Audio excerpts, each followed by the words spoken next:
नमस्कार।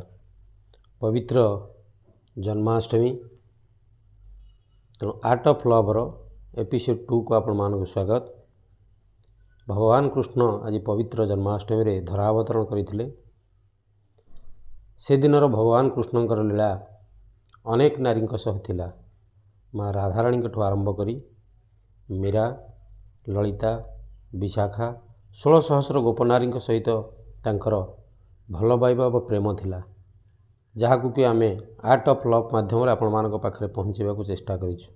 किंतु से दिन गोपपुर रे केही जणे नारी तो आत्महत्या कर नथिले ना। तेणु आज नारी समाज एते निजकू एते असहाय कहीं मणुचंती। जदि बा भल पाउचंती, भल पाइबार अर्थ निजकू भल पांतु, निज भितरे थिबा परमात्मा को भल पांतु, ताहाले ए भली दुर्दिन आमको देखिया पई पड़िबन।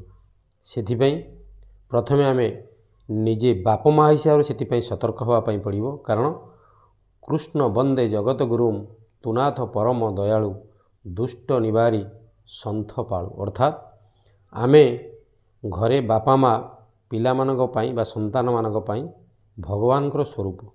तेणु आम घरे होउथिबा दुष्टामी, आम पिलांक मानक भितर थिबा दुष्टामी को आमे प्रथमे निवारण करबा दरकार। भल कौन मंद कौन ताकू बुझेबा दरकार, ठीक कौन भूल कौन ताकू बुझेबा दरकार। अर्थात भल पाइबार कलाटा कौन ताकू बुझेबा दरकार। तेणु जेहेतु आम परिवार भितर आम एकाठी बसुने, निज निज भितर कथा होने बा बुझुने, तेणु से भल पाइबार आवश्यकताटी पिलाटी बाहर खोजुछि, जोथिपाई कि से भल पाइबार कलाटा केलांकार रे परिणत होउछि। महाप्रभु जगन्नाथ से भल पाइबार कलाटा को कलिजुगरे समस्त रंग को मिसेई 16 कलार ठाकुर हिसाब रे आम पाखरे पहुँची।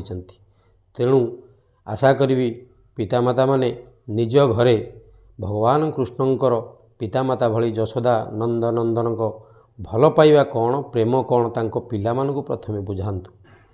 ताहाले पिला माने निज भितर परिवर्तन हवा सहित निजर भल पाइबाटा को कौन ताहा निश्चय निज जीवन में प्रतिफलित करिवे। तेणु आजिर एपिसोड माध्यम रे विनम्र निवेदन, समस्ते भल पांतु, निजको भल पांतु, निज भितर थिबा परमात्मा को भल पांतु। जेतेबेले किछि भूल करिया पई जाउचंती सेतेबेले निज अंतरात्मा को पचारंतु। तेणु आशा करी आर्ट ऑफ लव माध्यम रे भल पाइबार कलाटा को आपण माने कलुषित न करी आत्महत्या करंतु नाही। सेथिपई पुणी थरे आजिर एपिसोड माध्यम रे समस्त नारी समाज को निवेदन, आदौ आत्महत्या करंतु नाही।